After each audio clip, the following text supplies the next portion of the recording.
So hello बालकों, शुरुआत करते हैं क्वेश्चन नंबर 51 ऑफ ग्रेविटेशन से। So question number 51 of gravitation हमें क्या कह रहा है? The height eight which the weight of the body becomes 1/16 of its weight of the surface of the earth. मतलब कि जो वेट है वो कितना हो चुका है? g/16। वेट को कैसे लिख सकते हैं अपन? जो हमारा g डैश है वो कितना हो चुका है? वो हमारा हो चुका है g/16। तो वो क्या हाइट होगी? तो वेट जो है वो एक्चुअली कुछ न्यूमेरिकल वैल्यू के टर्म्स में कम हुआ है। g/16 मतलब 2%, 3% इतना नहीं, एक्चुअल में कम हुआ है। तो जब एक्चुअल में चेंजेस आते हैं तब हाइट के लिए जो फॉर्मूला होता है वो होता है g dash is equal to g R square upon में आर प्लस एच का होल स्क्वायर। तो यहाँ पे हमारे पास में g डैश की वैल्यू जो होगी वो g/16 हो जाएगी is equal to g R square upon में आर प्लस एच का होल स्क्वायर। सो जी से जी कैंसिल आउट हो जाएगा। इनके यहाँ से अगर हम स्क्वायर हटा दें तो सामने वाली क्वांटिटी पे रूट लग जाएगा। So 1/4 is equal to r upon r plus H.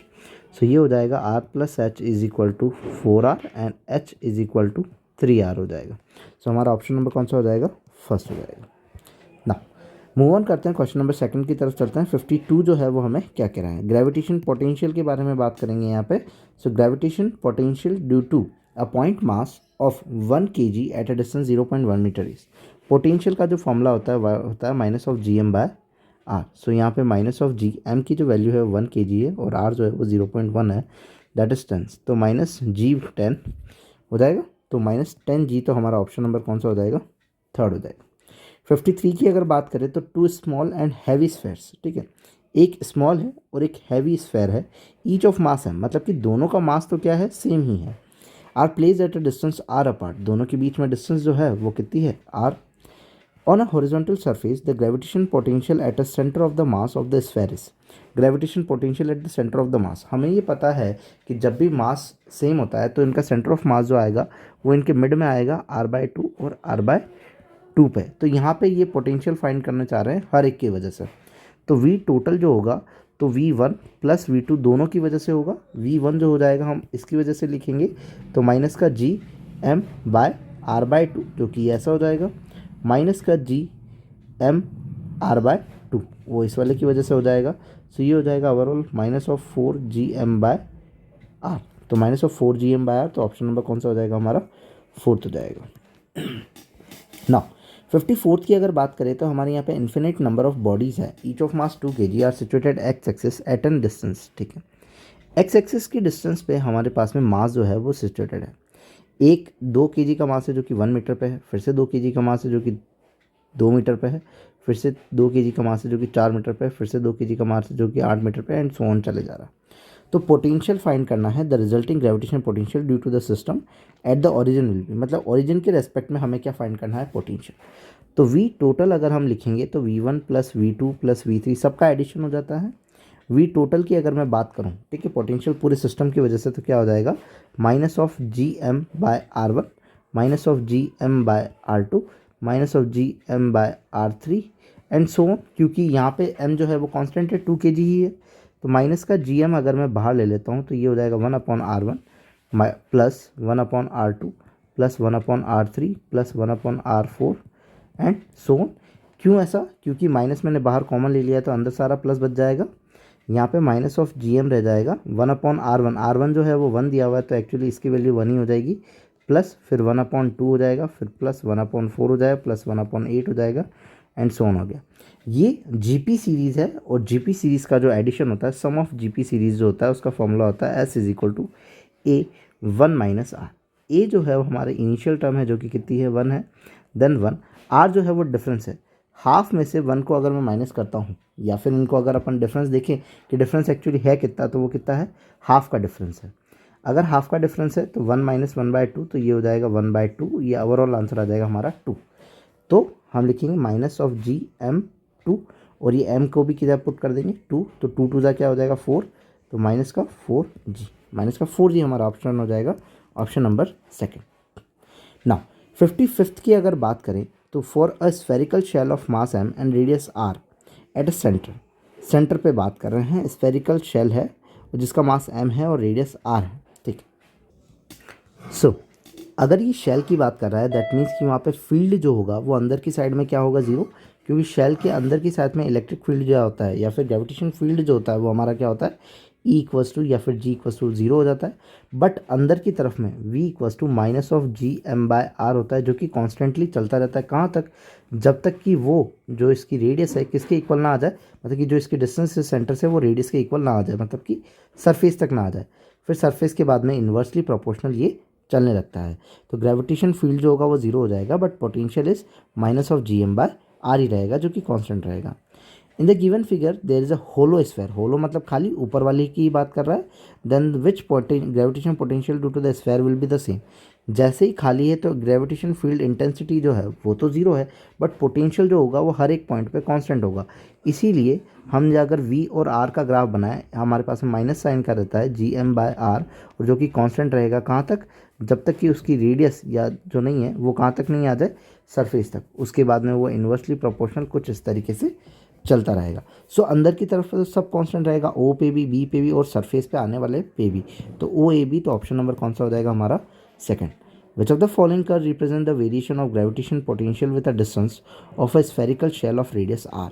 तो ये सेम ऊपर वाले की बात कर दी, तो नीचे से होता हुआ उल्टा जाएगा ग्राफ, थर्ड वाला हो जाएगा हमारा। Now in case of earth, earth के केस में बात करें जिसमें अंदर कुछ ना कुछ भरा हुआ है, तो वो स्फेरिकल शेल, मतलब खाली शेल की तरह बिहेव नहीं करेगा, वो मास इंडेड है उसके अंदर। तो वहाँ पे अगर बात करें इन केस ऑफ अर्थ, तो वहाँ पे ग्रेविटेशन पोटेंशियल क्या होगा और ग्रेविटेशन फील्ड जो होगी वो क्या होगी। सो हेयर्स क्वेश्चन नंबर 58। वहाँ पे हमें ये कह रहा है कि इन केस ऑफ अर्थ, अर्थ के केस में, अर्थ का केस ये बना दी, gravitation field is zero both at the centre and infinity.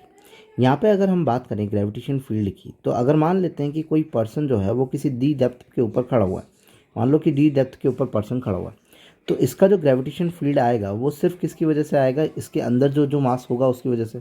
तो इस वजह से ये क्या आ रहा है, किस तरफ आ रहा है? तो ये जो पर्सन है वो कहाँ जा रहा है? वो जा रहा है अपने सेंटर की तरफ। तो जैसे ही सेंटर पे चला जाएगा तो इसके नीचे कोई भी मास नहीं बोलेंगे हम, तो इसीलिए यहाँ पे ग्रेविटेशन फील्ड को क्या बोला गया है? ज़ीरो बोला गया है। वैसे तो gravitation field G M by R square है, अगर इस आर स्क्वायर को मैं क्या पुट कर दूँ? इन्फिनिटी, तो इन्फिनिटी का आंसर ओवरऑल ही क्या हो जाएगा? ये ज़ीरो हो जाएगा। So gravitation field is zero both at centre and infinity. Infinity और सेंटर पे दोनों ही जगह ग्रेविटेशन फील्ड जो हो जाएगी वो क्या हो जाएगी? ज़ीरो हो जाएगी। ग्रेविटेशन पोटेंशियल इज ज़ीरो, नहीं वो ज़ीरो नहीं होगा। उसका फॉर्मूला हो जाएगा G M by two R cube 3r² minus of small R square. ये जो कैपिटल आर है सरफेस की रेडियस है, ये स्मॉल आर जो कि तुम डिस्टेंस लेना चाह रहे हो सेंटर से कितनी दूर तक है। अगर हम कह देते हैं कि वो जो है वो कहाँ आ जाता है? सेंटर पे आ जाता है। कहाँ आ जाता है हमारा? सेंटर पे। सेंटर पे दैट मीन्स कि इसको क्या रख देंगे हम? ज़ीरो रख देंगे, क्योंकि आर की जो है वो क्या है, हमें डिस्टेंस रखनी है कि कितनी दूर है सेंटर से। आर 3 है या फिर 4 है या फिर पूरे कैपिटल आर के बराबर है, तो ये एक्चुअली क्या है? ज़ीरो है अगर सेंटर पे आ गया है। तो ये क्या हो जाएगा? 3r, 3r भी कैंसिल आउट हो जाएगा, तो ये 3gm/2r हो जाएगा। 3gm/2r जो होगा वो रहेगा यहाँ पर। सो एज वी नो कि ग्रेविटेशन पोटेंशियल जो होता है वो किस में चलता है? नेगेटिव में चलता है। तो ये हमारा नेगेटिव में क्या हो जाएगा? 1.5 समथिंग हो जाएगा। तो ये क्या हो जाएगी? मिनिमम, सबसे मिनिमम वैल्यू हो जाएगी। तो gravitation potential is zero at the centre of infinity, नहीं। Gravitation potential same both at the centre of infinity but not zero, नहीं। Gravitation potential energy is minimum at the centre, क्योंकि surface तक आते आते इसकी वैल्यू और बढ़ जाएगी। सरफेस तक आते आगे अगर हम बात करें तो इस आर को कैपिटल आर रख देंगे, आर स्क्वायर, तो 3r² minus R square what? 2r² gm/2r³। So R से आर कैंसिल आउट हो जाएगा, 2 से 2 कैंसिल आउट हो जाएगा, तो gm/r आ जाएगा। तो उसके रेस्पेक्ट में ये वैल्यू कितनी आ गई? 1 आ गई, ठीक है। तो क्या हो गई? बढ़ गई। दैट्स वाई मिनिमम हमारी जो रहेगी वो कहाँ रहेगी? 1 और 4 पे रहेगी। तो ऑप्शन नंबर कौन सा हो जाएगा हमारा? सेकंड। नाउ मूव ऑन करते हैं, क्वेश्चन नंबर 59 की तरफ चलते हैं। 59 हमें क्या कह रहा है? Two different masses are dropped from the same height. दो डिफरेंट मासेस हैं जिनको सेम हाइट से अपन ने क्या कराया है? ड्रॉप कराया है। एच हाइट ही दोनों के ऊपर लगी हुई है। When just strike the ground the following is same. जब स्ट्राइक कर रहे होंगे ग्राउंड पे टू डिफरेंट मासेस, इसका मास डिफरेंट है, इसका मास डिफरेंट है, तो यहाँ पे क्या सेम लग रहा होगा जब वो स्ट्राइक करेंगे? तो ऑफकोर्स सी बात है कि एक्सेलरेशन जो होगा वो दोनों पे क्या लग रहा होगा? सेम लग रहा होगा, क्योंकि वो मास के ऊपर तो डिपेंडेंट नहीं है, क्योंकि एक्सेलरेशन जो है वो gm/r² है। सर मास तो ये अर्थ वाला मास है, तो पर्सन के मास या बॉडी के मास पे डिपेंडेंसी नहीं है, तो एक्सेलरेशन ही होगा। काइनेटिक एनर्जी तो चेंज हो जाएगी, क्यों? क्योंकि वेलोसिटी अगर यहाँ सेम रहेगी बट मास डिफरेंट डिफरेंट है तो प्रोडक्ट डिफरेंट डिफरेंट आ जाएगा। इसीलिए ऑप्शन नंबर कौन सा हो जाएगा हमारा? फोर्थ की एक्सेलरेशन जो रहेगा वो क्या रहेगा? सेम रहेगा। मूव ऑन करते हैं क्वेश्चन नंबर 60 की तरफ। सो क्वेश्चन नंबर 60 जो है वो हमें क्या कह रहा है कि if M E is the mass of earth and M M is a mass of moon, ठीक है, जो कि एम ई जो है मास ऑफ अर्थ जो है हम यहाँ पे लिख देते हैं is 80 times of mass of moon दे रखा है हमें। यहाँ पे कह रहा है कि the potential energy of an object of mass situated at a distance r1 from the centre of earth and r2 from the centre of the moon, ठीक है, r1 from the centre of earth and r2 from the centre of moon, और ये m मास जो है वो पड़ा हुआ है। ये कह रहे हैं कि पोटेंशियल एनर्जी फाइंड करो m मास पे सिचुएटेड डिस्टेंस r1, ठीक है। इस पे अगर पोटेंशियल एनर्जी लिखूंगा तो मैं क्या लिखूंगा? Minus of G M M E by r1 minus G M M small M भी आ जाएगा हमारे यहाँ पे मास ऑफ मून अपॉन में r2। अब यहाँ पे मुझे जो कॉमन दिख रहा है, अब मैं एम ई को क्या लिख सकता हूँ? एम ई को 80 ऑफ मास ऑफ मून लिख सकता हूँ। So minus of G M mass, और ये हो जाएगा मेरा मून का, और यहाँ पे 80 आ जाएगा upon r1 minus G M mass of moon upon में r2 आ जाएगा। अगर मैं कॉमन ले लेता हूँ मान लो तो minus of G M mass of moon भी कॉमन ले लेता हूँ तो अंदर क्या बच जाएगा? 80 divided by r1 plus 1 upon r2, ये बच जाएगा मेरे पास में। सो क्या ऐसा ऑप्शन है? Minus of G M M M E 1 upon 80 upon में r1 1 अपॉन में r2। ऑप्शन नंबर कौन सा हो जाएगा मेरा? थर्ड हो जाएगा। सो किसी एक पॉइंट पे मास पे पोटेंशियल एनर्जी निकालने आ गई, पोटेंशियल एनर्जी दोनों की वजह से आएगी, और हम ये सबका क्या हो जाता है? एडिशन हो जाता है। तो नॉर्मली हमने सबका क्या कर लिया? एडिशन कर लिया।